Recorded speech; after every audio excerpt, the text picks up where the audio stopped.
Hi, I'm Maya and this is From Under the Willows. Today we're going to talk about hardening off your plants before you get them into the ground, into your lovely garden.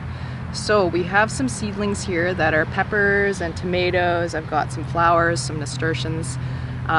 Mainly I want to talk to you about how the hardening off process works. So you're probably wondering, if you've never done it before, what that means. So you've got your seedlings and you've been prepping them inside the house in a preferably south-facing window or underneath grow lights, and they haven't been used to the actual sun, and so like us, they need time to adjust to the sun. They need time to adjust to the cooler weather at night, the breezes and that sort of thing.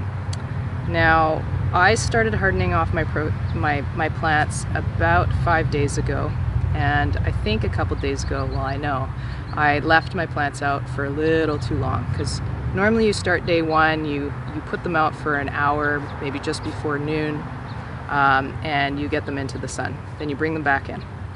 The second day, you might put them out underneath some shade for the morning, and then bring them out into the sun for an hour or two, and then bring them inside again. So you're kind of babying them and adding another hour or so of time each day that you're hardening off. Now, because I knew I only had 5 days, you can do this process over a week or two is best.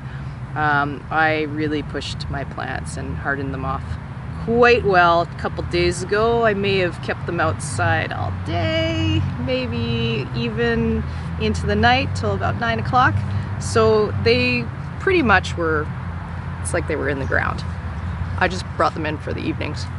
Okay, so the reason I'm talking about this is because this little guy probably doesn't look too happy.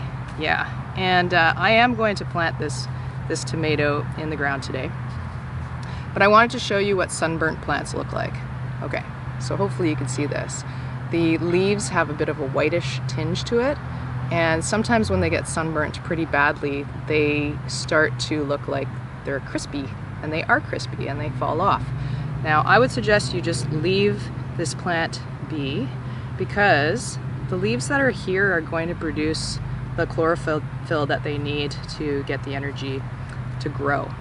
So even though it doesn't look too happy, and even when you transplant, they don't look too happy, but they'll bounce back.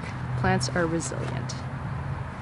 So happy planting. The next time I see you, then I'll be planting these tomatoes into the ground. They go very, very deep, and we take off a lot of the bottom leaves here, but that'll be for the next video.